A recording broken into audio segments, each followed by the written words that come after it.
Okay, Google's event went down yesterday and we had a bunch of announcements like the new Pixel 7 phones and Pixel tablets. But in this video, I want to talk about the new Pixel Watch. So the Pixel Watch has a big bezel, but actually since it has a 41mm diameter, I don't think it compromises the size of the display that much because it's big enough. Aesthetically though, no one likes a big bezel on their watch unless it serves a purpose. But the thing is, the 41mm size is the only option available. So if your wrist size is bigger than 7 inches or 180mm, then it might look a little weird on your wrist. And in terms of the design, I mean, it looks good, especially when you turn it on and everything, but I'm personally not a big fan of that dome-shaped design, and I'm pretty sure we're gonna be hearing lots of stories from people who've broken or deep scratched their watch's display, but I hope I'm wrong.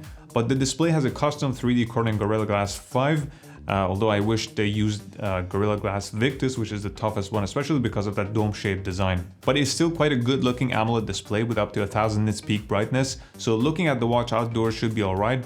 It also runs the latest Wear OS 3.5. It has a physical crown with haptic feedback. It's also got a microphone and speaker, which means you can make and receive calls directly on your watch.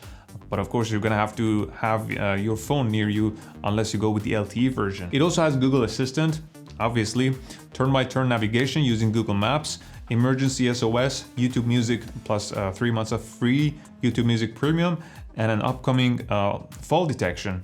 You can also install many different apps on your watch, and I'll get back to this. Plus, there is an ECG app depending on your location, of course. Some of these features are location dependent, just like Fitbit watches. Again, I'll get back to this. So here are a few things that I really like about this watch. The first thing is that the amount of storage and RAM are more generous than what you get with the Galaxy Watch 5, for example. The Pixel Watch has 32GB of storage and 2GB of RAM, while the Galaxy Watch 5 has only 16GB of storage and 1.5GB of RAM. The next thing is that a big part of the materials are recycled materials. So even the case of the watch uses 80% recycled stainless steel. So if you're an environmentally conscious person, there you have it, a good option. And the next thing is that it has Wear OS, which means the ecosystem is rich and it's only getting richer over time, and you get to install different third-party apps. But I also like the fact that this watch is compatible with any Android 8 Plus phone. So that means that unlike the Galaxy Watch 5 and 5 Pro, you're not limited to certain phones.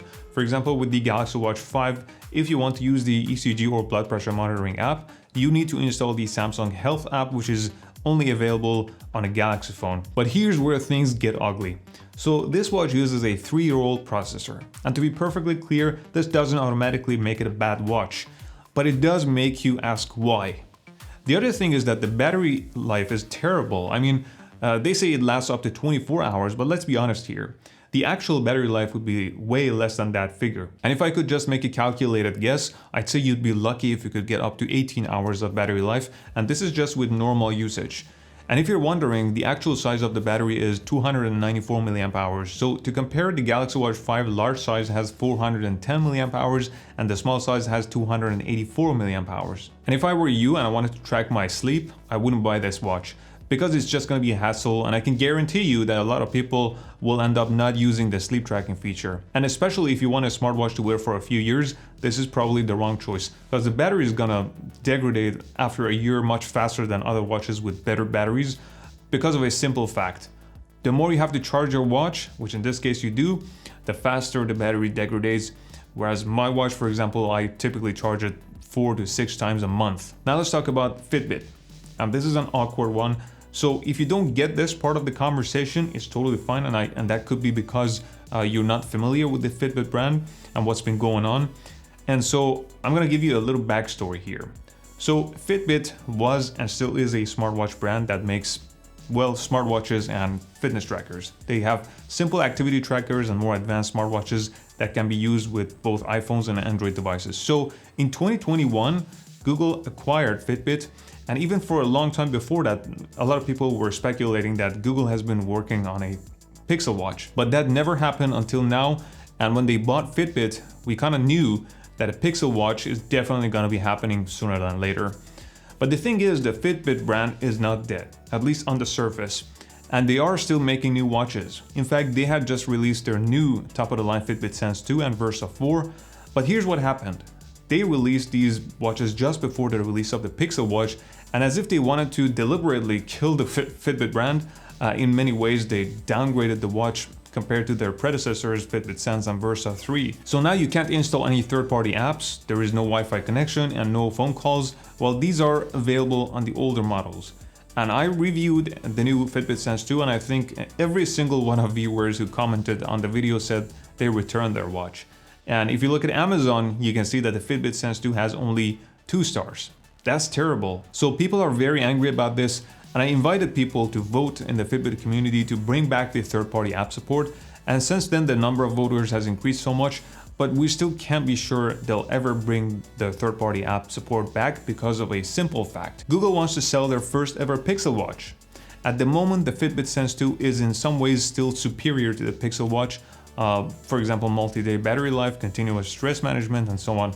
But they clearly wanted to differentiate here so people could have more reasons to buy a Pixel Watch instead of a Fitbit Sense 2. So now all those apps that you can't install on your Fitbit watch can be installed on a Pixel Watch. And of course you can make and receive calls, but in my opinion these features alone don't make up for the fact that the watch has such poor battery life and is not ideal for someone with an active lifestyle. So if you've been waiting for the next Fitbit Sense 2 or Versa 4 watch, you have every right to be angry and disappointed.